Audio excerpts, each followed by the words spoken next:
Also bonjour zusammen, ich bin der Clement Dorfer, 23 Jahre alt. Ich studiere momentan im zweiten Jahr auf der Universität im Master Plurilinguisme et Interculturalité.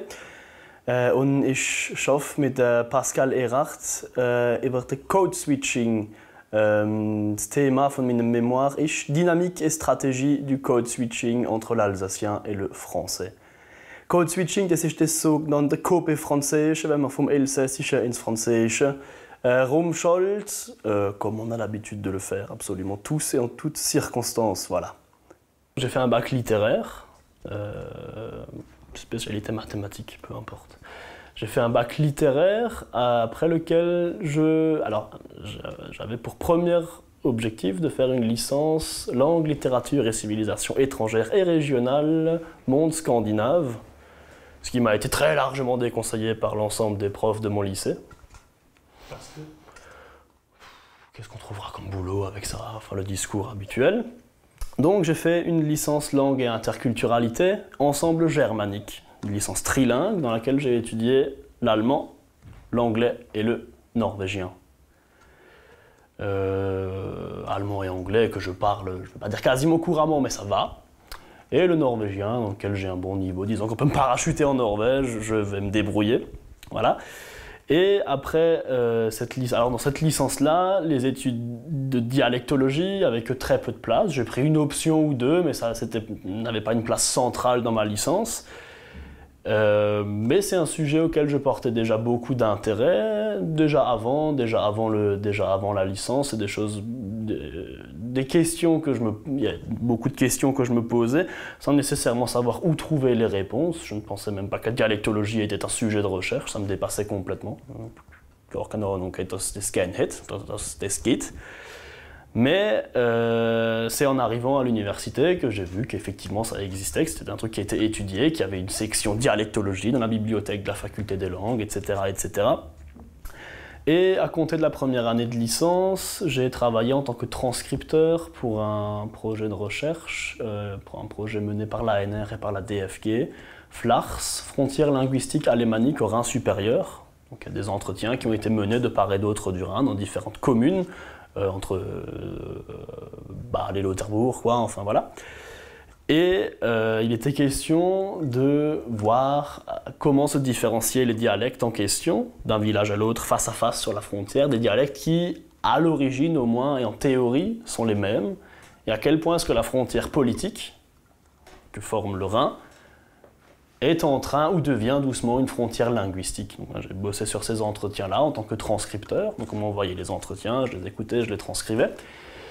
Et c'est là, à mon avis, que l'intérêt vraiment a commencé pour la discipline en question. Et puis quand je me suis engagé en master, donc il y a 2 ans, un master de recherche cette fois-ci, donc un mémoire à produire, une recherche inédite à fournir en 2 ans, j'ai choisi de me lancer dans la voie en question, de la dialectologie, dont j'ignorais l'existence encore quelques années auparavant, avec, comme je l'ai dit au début, avec Pascal Erhardt, sur la question des dynamiques et des stratégies du code switching entre l'alsacien et le français.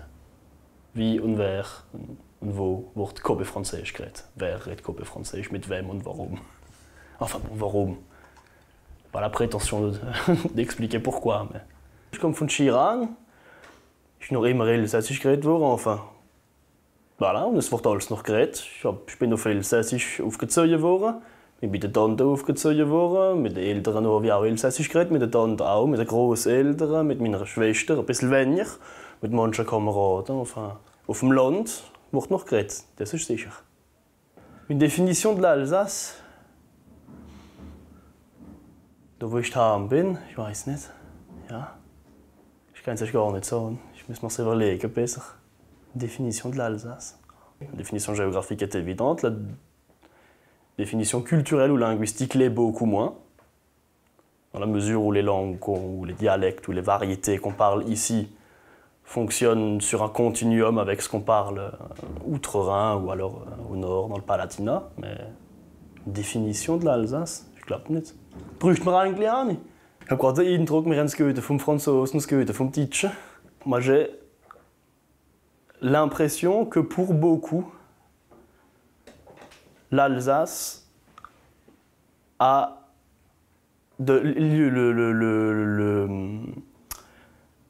l'aspect germanique de la culture de l'Alsace, pour certains, est très récent. Alors que, non.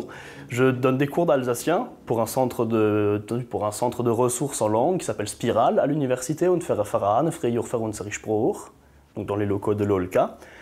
Et une des questions que j'aime bien poser à mes élèves ou étudiants à la rentrée, c'est, à votre avis, depuis quand est-ce qu'on parle l'alsacien en Alsace?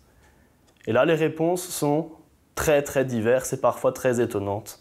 Une réponse qui revient régulièrement, c'est depuis les années 30-40, depuis la guerre, depuis l'occupation. Et là, je tombe de ma chaise. Voll Juste Soke. Parfois, on a des réponses un peu plus « Ah oui, peut-être la fin du Moyen-Âge, la Renaissance ». Et puis, quand on leur explique effectivement l'histoire de l'Alsace, de la langue des Alsaciens, « Voll Juste Soke ». Quand on leur explique qu'on commençait à parler des variétés germaniques dans la région avant même le Moyen-Âge, il est question du 5e siècle pour les premiers Alamans et Francs qui arrivent dans la région. Effectivement, et je pense qu'on n'a pas bien conscience de l'histoire culturelle germanique de la région. Même parfois dans le vocabulaire qu'on utilise pour parler du changement de rattachement politique de la région. Quand on dit le retour à la France, ou l'annexion à l'Allemagne, ou inversement, le vocabulaire qu'on utilise est parfois très rempli de sens. Et quand on parle par exemple, de retour à la France, où l'Alsace est rattachée à la France, ça sous-entend que c'est effectivement l'endroit où elle devrait être en France. Alors que l'histoire culturelle de la région nous montre que, effectivement, c'est tantôt l'un, tantôt l'autre. L'Alsace a appartenu tantôt à la sphère politique latine qu'à la sphère politique germanique, mais n'est peut-être légitime d'aucun des deux côtés. Je weiß es nicht. C'est pas moi qui ai la réponse à ça. Puis je pense que personne ne l'a. Alors, est-ce qu'elle est à sa place? Je ne sais pas. Moi, j'étais pas particulièrement hostile en soi uniquement au Grand Est, mais à la réforme territoriale, à la réforme des régions en elles-mêmes. Après l'Alsace dans le Grand Est, j'ai envie de me dire que le Grand Est, c'est une région qui est plus grande que la Belgique, qui va du Rhin à Paris, qui est séparée en deux par une montagne. Donc, est-ce que c'est effectivement très pertinent d'un point de vue culturel? Je ne sais pas. Je ne pense pas. D'un point de vue politique, je ne saurais pas répondre, je ne suis pas qualifié pour ça, mais d'un point de vue culturel, ça me paraît assez farfelu quand même. Ich glaube nicht, man kann sich Elsässisch fehlen oder Elsässer sein, ohne dass man Elsässisch redet. Das ist meiner Meinung nach gar kein Problem. Es sind viele Leute, die sich einsetzen für die elsässische Kultur und für das Elsass. Wie kein Wort oder kaum Elsässisch reden, das ist für mich kein Problem.